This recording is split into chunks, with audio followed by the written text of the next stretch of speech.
പൂതക്കാട് അൽബദർ മഹല്ല് കമ്മിറ്റിയുടെ നേതൃത്വത്തിൽ നാട്ടുകാരുടെ സഹായ സഹകരണത്തോടുകൂടി മാതാപിതാക്കൾ ഉപേക്ഷിച്ചു പോയ വൈഷ്ണവി എന്ന ഹിന്ദു പെൺകുട്ടിയെ വിവാഹം ചെയ്തു കൊടുത്തത് 2020 മെയ് മാസമാണ് എന്നും ഓർക്കുക.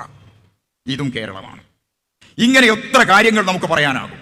ഞാൻ അതിലേക്കൊന്നും കൂടുതലായി കടക്കുന്നില്ല. ഒന്നുകൂടി പറയണം.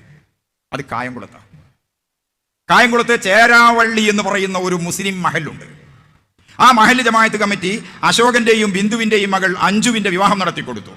അശോകൻ ഹൃദയാഘാതം മൂലം മരിച്ചുപോയിരുന്നു. ഒരു ഗതിയുമില്ലാത്ത ആ അശോകന്റെ ഭാര്യ ബിന്ദുവിന്റെ മകളായ അഞ്ജുവിന്റെ വിവാഹം ചെയ്തു കൊടുത്തു മഹല്ല് കമ്മിറ്റി. എങ്ങനെ ചെയ്തു കൊടുത്തെന്ന് അറിയാവോ? 10 പവൻ സ്വർണം കൊടുത്തു, ഡ്രസ്സും ഭക്ഷണവും കൊടുത്തു. എല്ലാ ചെലവുകളും ഈ മഹല്ല് കമ്മിറ്റി, പള്ളി കമ്മിറ്റി തന്നെ വഹിച്ചു. പോരാത്തതിന് രണ്ടുപേരുടെയും പേരിൽ ബാങ്കിൽ 2 ലക്ഷം രൂപ നിക്ഷേപിച്ചു കൊടുക്കുകയും ചെയ്തു. ഇത് ദി കേരള സ്റ്റോറിയുടെ പശ്ചാത്തലത്തിൽ AR റഹ്മാൻ ട്വിറ്ററിൽ പങ്കുവെച്ചതാണ് എന്നതുകൂടി നാം ഓർക്കുക, നാം കേൾക്കുക. ഇങ്ങനെയാണ് കേരളം. ഈ സൗഹൃദം നമുക്ക് നിലനിൽക്കണം.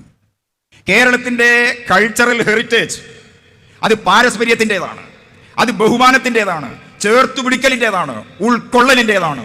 ഇതിനകത്ത് പുഴുക്കുത്തുകൾ സൃഷ്ടിക്കാൻ വരുന്ന തണ്ട് തുരപ്പൻ കീടങ്ങളെ ആദർശബോധമുള്ള, പ്രാമാണിക നേതൃത്വമുള്ള, കിടയറ്റ നേതൃത്വമുള്ള SYSന്റെ കർമ്മഭടന്മാർ ഒന്നിച്ചു നിന്നുകൊണ്ട് ഉത്ബോധനത്തിലൂടെ, ബോധവൽക്കരണത്തിലൂടെ, സഹായത്തിലൂടെ സംരക്ഷിക്കണമെന്നാണ് ഈ സദസ്സിനെ സാക്ഷിയാക്കി ഒറ്റ വാക്കിൽ പറയാനുള്ളത്.